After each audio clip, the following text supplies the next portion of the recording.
Et ensuite il a dit ah bon, il a dit c'est en équivalent. Il dit ah bon, et il répète ça Allah 10 fois. Imagine 10 fois la taille d'un royaume équivalent à celui d'Alexandre le Grand ou de Harun Rashid ou de l'URSS. 10 fois c'est l'équivalent d'une planète. Donc voilà le plus bas niveau de la récompense que Dieu va accorder à celui qui sera le dernier à rentrer au paradis. Alors imagine celui qui aura le premier, qui aura la plus grande des récompenses dans le paradis. Il existe des paradis d'une taille, Philippe, mais incommensurable. C'est-à-dire même l'univers lui-même ne suffit pas. Il est trop petit pour accueillir ce paradis tellement il est grand.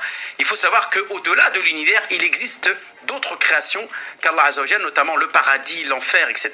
Bien, mais le plus haut niveau du paradis, c'est le 8e niveau. Voilà, on l'appelle Al-Firdaus al-A'la. Al-Firdaus, qui est ce terme, ce nom, qui a été cité 2 fois dans le Coran, une fois dans la sourate Al-Mu'minun, والذين هم على صلواتهم يحافظون أولئك هم الوارثون الذين يرثون الفردوس. Ceux qui sont les héritiers du Firdaus, hum fiha khalidoun, ils y resteront éternellement. On nous dit Allah en parlant des catégories des croyants. Ensuite, dans un autre verset, Surat Al-Kahf, la Surat la grotte, il dit Inna alladhina amanu wa amilus salihati kanat lahum jannatul firdausi nuzula. Les croyants qui ont obtenu la foi, qui ont acquis la foi et qui ont agi noblement et bellement, eh bien, n'auront de récompense que le Firdaus al-A'la, c'est-à-dire le Firdaus qui est le plus élevé, degré plus élevé au paradis. D'autres savants ont cité pour chacune de ces portes, de ces étages du paradis des noms. Alors il y en a qui l'appellent Jannatu Adn, Jannatu Naïm, le paradis de Naïm, le paradis de Adn, le paradis voilà, etc. Dans le Coran, eh bien, il y en a qui disent que ce sont des noms des portes de ces différents étages qui seront les degrés que les croyants acquériront dans le paradis, Inch'Allah Ta'ala. De toute façon, quel que soit ce que l'on peut imaginer du paradis, ça sera forcément mieux et meilleur, puisque nous dit le prophète fiha ma la aynun ra'at, il y a dans le paradis ce que les yeux n'ont jamais vu, wala udhunun sami'at, et ce que aucune oreille n'a entendu, wala khatara ala qalbi bashar, et que un cœur ne puisse imaginer.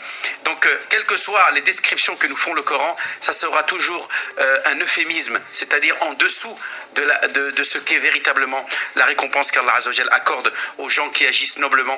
Et donc ce ne sont que quelques années, ce ne sont que quelques moments dans notre vie qui sont une épreuve pour nous et notre choix de nous approvisionner en bonnes actions, en actes pieux, en taqwa, en piété, pour justement affronter ces épreuves qui seront les jours de la résurrection et pouvoir, Inch'Allah, obtenir le paradis éternel. L'imam Abdelali Mamoun sur Beurre FM, c'est le samedi entre 10h et 11h. Vous nous accompagnez toute cette année spirituellement, Imam Abdelali. Pour tous ceux qui veulent vous poser des questions, ils peuvent le faire sur votre téléphone personnel. Pour ceux qui ont des questions. Oui, le 06 29 25 35 00. Je vais éteindre le vibreur parce que je sais qu'on va... Sinon, on va secouer Orangina. Voilà, on va secouer l'Orangina. Donc, je répète, le 06 29 25 35 00. Donc, voilà. Et puis, Inch'Allah, on va essayer en plus, tu as évoqué tout à l'heure le pèlerinage, mais il y a aussi un sujet très important qui concerne beaucoup plus de monde, puisque le pèlerinage ne concerne que quelques millions. Là, on va parler aussi de l'Aïd el-Kébir, qui lui concerne tous les autres musulmans sur la planète, et qui est aussi... Voilà, le téléphone qui sonne. Vous n'êtes pas passé au vibreur, hein, Imam Abdelali. Ouais, ça ressemble pas à un vibreur, ça ressemble à une sonnerie d'avant, ça. Ouais, non, mais j'aime bien cette sonnerie-là. Bien, rendez-vous dans le conservatisme. Je vous laisse répondre au téléphone. Rendez-vous samedi prochain à 10h, Imam Abdelali. Dans un instant, c'est Maître Mourad Serran qui vous succède pour parler de droit. Un meilleur successeur pour un meilleur prédécesseur. Donc ça vole haut ce matin. Ça, c'est pas beau. Ah, c'est ça, Maître Serran. Allez, tout à l'heure. Beurre FM, Rai et Alaoui.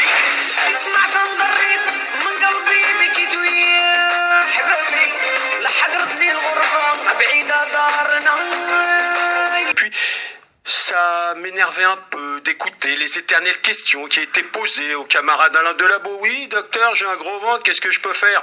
Qu'est-ce que tu peux faire? Écoute, j'ai bien une idée. T'as juste envie de lui répondre, mais madame, en fait, il y a rien à faire. Là, c'est trop tard. Allez, arrête de decken à fond le batata et le Hobbes. Decken, traduction, t'empiffré. Fais un peu de sport, merde, c'est vrai, quoi. La nana, elle a jamais fait de sport. Son seul sport, c'est quand elle détend ce muscle qu'on appelle le sphincter pour nous lâcher une caisse. Non. Attention, ça, c'est pas du sport, hein. Non, c'est vrai, marre de ces histoires de gros ventre. Mais j'ai toujours été admiratif du docteur Delabo, the professional, hein. Le mec te donne le conseil qui tue à chaque fois. Et puis même chose avec Stéphanie. J'en avais marre d'entendre les appels de ces types avec une voix fatiguée. J'aimerais, Stéphanie, travailler dans le domaine du... Non, là c'est pas possible, les gars, on peut pas appeler la radio chercher un travail sans dormir à l'antenne, non. Parce que là, auditeur, tu me donnes pas l'impression d'être motivé pour travailler. Alors, pour mettre fin à tout cela cette année, la tranche 11h midi sera exclusivement consacrée à vos questions de droit. Avec cette année, quelques changements. Alors tiens, tu pourras, par exemple, auditeur, via mon adresse mail, évidemment, maître.serran@gmail.com, choisir le sujet de la semaine suivante. C'est pas beau, ça. J'évoquerai également à l'antenne une question qu'un auditeur m'aura préalablement posée, toujours à la même adresse. Bref, tu seras le rédacteur en chef de cette émission. Oui, je sais, Maître Serran est un homme bon, mais aujourd'hui, comme c'est la première, pas de thème particulier. Tu peux appeler, poser toutes tes questions. Pas de limite sur la nature du sujet. Je te l'ai dit, Maître Serran est un homme bon. Allez, je vous laisse, je vous donne la parole et vous précise que le maître de cérémonie n'est autre que Monsieur Philippe Robichon. Merci de m'avoir regardé, Maître Serran, hein, vu cette vague de nettoyage. Mais vous faites partie de mes préférés depuis toujours. C'est bien. Voilà, il est bien. voilà. Vous voyez pourquoi il est toujours là? C'est parce que Maître Serran est quelqu'un qui sait discerner les choses. Ouais, c'est un avocat, en fait. On s'adapte au discours de celui qu'on a en face de soi. C'est important. Complètement. Puis bon, c'est important aussi d'avoir des clients qui payent, Maître Serran. Ça, on en parlera. C'est une hiérarchie de ce qui est important. D'abord, les clients qui payent. Bon, c'est la rentrée, Maître Serran. Donc, vous donne rendez-vous désormais le samedi de 11h à midi. Mais bien sûr que vous retrouvez le docteur Delabo et Stéphanie à d'autres moments sur l'antenne. C'est simplement que, bon, tous les trois, c'était trop compliqué. Moi, j'en pouvais plus. J'ai failli faire une dépression, là. Les avoir tous les trois ensemble, ça fait beaucoup de bruit. C'est comme si vous mettiez l'imam Abdelali avec Maître Serran, vous voyez. On y pense. Ça serait la stéréo en permanence. Quelque chose d'intéressant. De détonnant. Hein. Bien, vous avez passé de bonnes vacances, Maître Serran? Moi, je suis partant. Ah, qu'est-ce qu'il dit, Maître? Attendez. Je croyais qu'il vous écoutait dans la voiture et finalement, il est encore là, Non, je veux pas rater en direct la chronique. Oh, c'est gentil, magnifique que nous fait à chaque fois au démarrage de son émission. Bravo. Méfiez-vous parce que l'imam Abdelali, là, il gratte sur votre émission, mais après, vous pourrez plus l'envoyer. Il sera jusqu'à midi, hein? Non, alors d'abord, il va partir tout de suite et la prochaine fois, j'interviens pour récupérer 8 minutes. C'est la rentrée, Maître Serran. Vous avez passé de bonnes vacances? Oui, les vacances étaient excellentes. Oui, un peu courte, mais je suis pas très vacances, moi, donc... Non, c'est bien. Ouais. Mais vous étiez là, vous, pendant que votre famille se reposait? Oui, complètement. Les papas sont là pour ça. On travaille pour que madame et les enfants en profitent. C'est bien ça. Bien, tous les premiers samedis du mois, on va reprendre nos habitudes. Hein, c'est sujet ouvert, donc vous pouvez interroger Maître Serran sur des questions juridiques sur n'importe quel sujet, tous les sujets qui vous intéressent, par l'intermédiaire de notre standard au 01 53 48 3000, 01 53 48 3000. Qu'est-ce qui vous a retenu cet été? Est-ce qu'il y a des thèmes d'actualité qui ont retenu le thème qui a retenu tout le monde là ces dernières secondes, c'est évidemment ceux qu'on a appelés les migrants. Alors c'est marrant, c'est ce mot qu'on n'utilisait pas avant. Oui, c'est assez extraordinaire. Comment il s'est imposé, celui de migrant?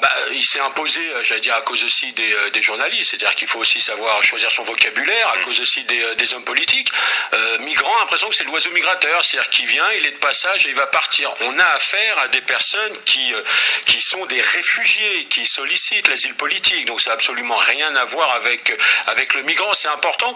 Et puisque on est évoque ce sujet, si parmi nos auditeurs on a des personnes qui connaissent des individus qui viennent de Syrie ou d'ailleurs et qui sollicitent l'asile politique sur le territoire français, encore une fois, donc à partir du moment où ils souhaitent rester en France et solliciter l'asile politique, ils peuvent contacter le cabinet, on les assistera gracieusement pour préparer les dossiers, pour les accompagner si nécessaire. Donc voilà, on est sensible. Là, on parle d'asile politique. Hein. On parle d'asile politique. Hein. Voilà, je ne parle pas de la personne qui souhaiterait traverser la France pour se rendre en Angleterre ou ailleurs, mais pour les personnes qui souhaitent demeurer sur le territoire français, voilà, n'hésitez pas. J'ai donné l'adresse mail tout à l'heure. Vous pouvez nous contacter. On vous aidera à formaliser le dossier et à suivre ce dossier.